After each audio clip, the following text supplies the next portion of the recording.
সকল শিক্ষার্থী তোমরা সকলে কেমন আছো? তো আমরা ধারার একটা ম্যাথ নিয়ে আসছি 3 + x + y + z + 243 একটি গুণোত্তর ধারাটির x y z নির্ণয় করো। এই ম্যাথটা বোর্ড কোর্সিং অ্যানালাইসিস করলে অনেকবার আসছে, তো এই ম্যাথটা আমরা সমাধান করব। দেখো তো ম্যাথে দেখো ফার্স্টে আমাদের দেওয়া আছে, আমার সমাধান যদি করি লিখি ধারাটি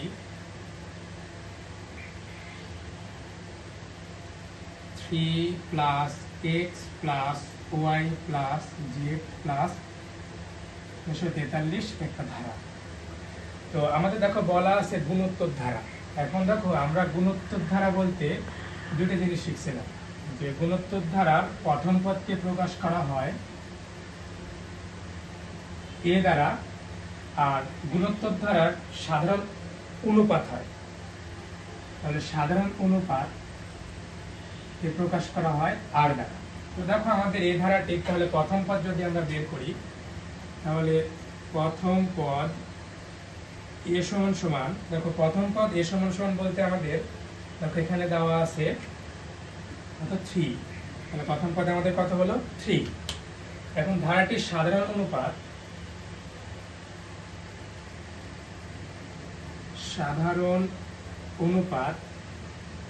সমান দেখো আমাদের সাধারণ অনুপাত ধরে নিলাম হচ্ছে r। এখন দেখো আমাদের ধারাটির প্রথম পদ 3, সাধারণ অনুপাত r। তাহলে যদি আমরা এখান থেকে বের করি, আমরা জানি ধারাটির n-তম পদ।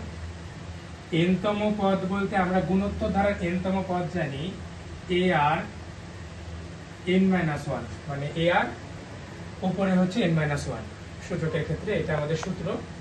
এখন দেখো আমাদের ম্যাথে বলা আছে 1 2 3 4 5। এখন এই ম্যাথ সলভ করার জন্য সবথেকে গুরুত্বপূর্ণ হচ্ছে তোমাদের লাস্ট পদ কত আছে।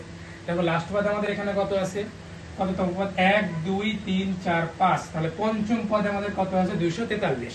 তাহলে যদি আমরা এখান থেকে লিখি অতএব পঞ্চম পদ সমান আমরা লিখতে পারি কত ar 5 - 1, তাহলে এখানে আমরা কত পাচ্ছি ar কত a টু দি পাওয়ার কত হচ্ছে 4, সরি ar টু দি পাওয়ার 4। এখন দেখো আমাদের সপ্তমতে যদি করি, দেখো সকলে সপ্তমতে যদি আমরা করি এখান থেকে, তাহলে লিখতে পারি সপ্তমতে ar টু দি পাওয়ার 4 সমান কত 243। কারণ এটা লিখলাম কারণ দেখো পঞ্চমতম পদ আমাদের 243, 243 আমরা ধরলাম। এখন দেখো এই যে a এর মান আমাদের কত ছিল 3, তাহলে 3 গুণন r টু দি পাওয়ার 4 সমান 243।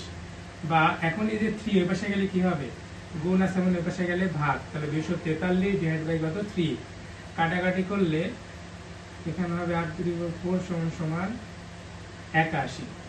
এখন ক্যালকুলেটরে যখন আমরা 81 কে সলভ করব তাহলে লিখতে পারি দেখো r টু দি পাওয়ার 4 সমান 3 এর উপর যখন আমরা 4 দিব তখন দেখো আমাদের 81 হয়। কারণ 3 এর উপর 4 বলতে আমরা জানি 3 গুণন 3 গুণন 3 গুণন 3, মানে 3 × 3 = 9, 3 × 9 = 27, 27 গুণ 3 দিলে কত হয় 81।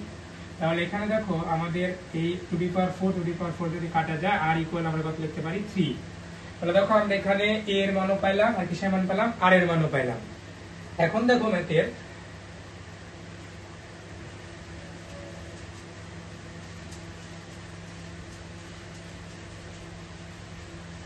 এখন দেখো আমাদের যদি ম্যাথে বলছে x y z নির্ণয় করো, তাহলে আমাদের x কততম পদ, দ্বিতীয় পদ।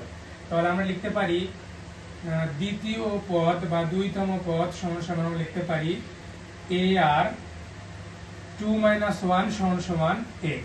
কারণ দেখো আমাদের 2 নম্বর পদ কত আছে x। তাহলে দেখো এখান থেকে যদি আমরা সমাধান করি তাহলে a এর মান আমাদের কত ছিল 3, আর r এর মান আমরা কত বের করছি 3।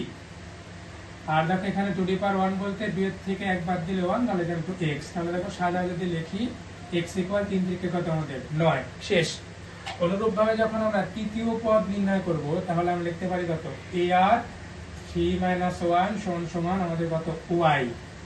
তাহলে দেখো আমাদের a এর মান কত ছিল 3, r এর মান আমরা বের করছিলাম 3, 2 এর 3 থেকে 2 মানে 1 বাদ দিলে কত হয় 2, তাহলে এখানে y। তাহলে দেখো 3 রাখতেছি, 3 এর উপর স্কয়ার দিলে কত হয় 9, ইকুয়াল টু ওয়াই, তাহলে সাজা যদি লিখি ওয়াই ইকুয়াল 3 নং কথা হয় আমাদের 27। তাহলে দেখো আমরা এক্স এর মান বের করলাম, ওয়াই এর মান বের করলাম।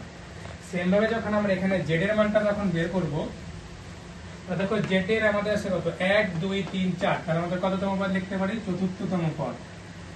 কত লিখতে পারি চতুর্থতম পদ সমান সমান আমরা লিখতে পারি এ আর, মানে এ আর টু দি পাওয়ার 4 - 1 ইকুয়াল কত জেড। তাহলে বা এটা এ এর মান ছিল কত 3, আর এর মান ছিল কত আমাদের আর এর মান ছিল 3, এখানে 4 এর থেকে বাদ দিলে 3 ইকুয়াল টু কত হচ্ছে আমাদের জেড।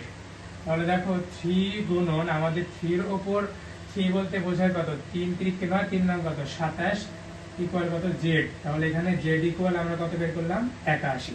তাহলে দেখো ম্যাথে আমাদের সলভে বলা ছিল এক্স ওয়াই জেড নির্ণয় করো।